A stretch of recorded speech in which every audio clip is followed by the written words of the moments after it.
Happiness అనేది మనం money పెట్టుకొని ఏ వెకేషన్కి వెళ్తేనో లేదా ఇంకెక్కడికన్నా వెళ్తేనో వచ్చేది మాత్రమే కాదు, ఇలా ఇంట్లో ఉన్న వాటితో కూడా మనం హ్యాపీగా ఫ్యామిలీని అంతా హ్యాపీగా ఉంచొచ్చు. ఎలాగో వీకెండ్ వైబ్స్ వచ్చేసాయని చెప్పి నేను వేడివేడిగా బజ్జీలు తీసుకొని మిద్ది మీదకైతే వెళ్ళి దాన్ని తింటుంటే అండి ఆ ఆనందమే వేరే లెవెల్ అసలు. నెక్స్ట్ మేము చేసుకున్న బజ్జీలు అయితే తినేసి ఇంకా నేను కూడా వీడియోస్ చూసి గార్డెనింగ్ స్టార్ట్ చేద్దామని డిసైడ్ అయినండి.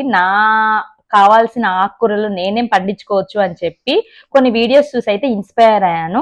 ఇంకెలాగో ఖాళీగా ఉన్నాం కదా అని చెప్పి ఇంకా మట్టి తెచ్చుకోవడానికి అలాగే మనకి సీడ్స్ తెచ్చుకోవడానికి అయితే స్టార్ట్ అయిపోయాము.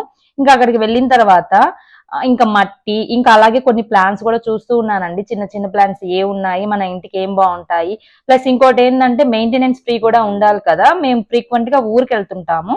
సో ఇంకిక్కడ అతన్నైతే అడుగుతూ ఉన్నాను నేను 1 వీక్ వాటర్ పోయకపోయినా ఏం కానీ ప్లాన్స్ ఉంటే చూపించమని. అతను కొన్ని ప్లాన్స్ అయితే మాకు చూపిస్తూ ఉన్నాడండి. ఇంకా మేము అన్ని సెలెక్ట్ చేసుకుంటూ ఉన్నాము. ఈ ఫ్లవర్ చూడండి అసలు ఎంత క్యూట్ గా ఉందో, నాకైతే భలే నచ్చేసింది. ఫైనల్లీ మాకు కావాల్సిన ప్లాంట్స్, సీడ్స్ అలాగే మట్టి తీసుకొని ఇంటికైతే వచ్చేసాము. ఇక రావడమే ఆలస్యం, ఊరుకుంటామా ఆ టెర్రస్ మీదకి వెళ్ళిపోయి గార్డెనింగ్ స్టార్ట్ చేద్దామని మనం తెచ్చుకున్న మట్టినంతా అయితే మిక్స్ చేస్తూ ఉన్నాను. ఇక ఏమేం సీడ్స్ నాటామో అనేది నెక్స్ట్ వీడియోలో చూపిస్తాను. వీడియో నచ్చితే లైక్ చేసి ప్లీజ్ సబ్స్క్రైబ్ కూడా చేసేయండి. Thanks for watching. బాయ్.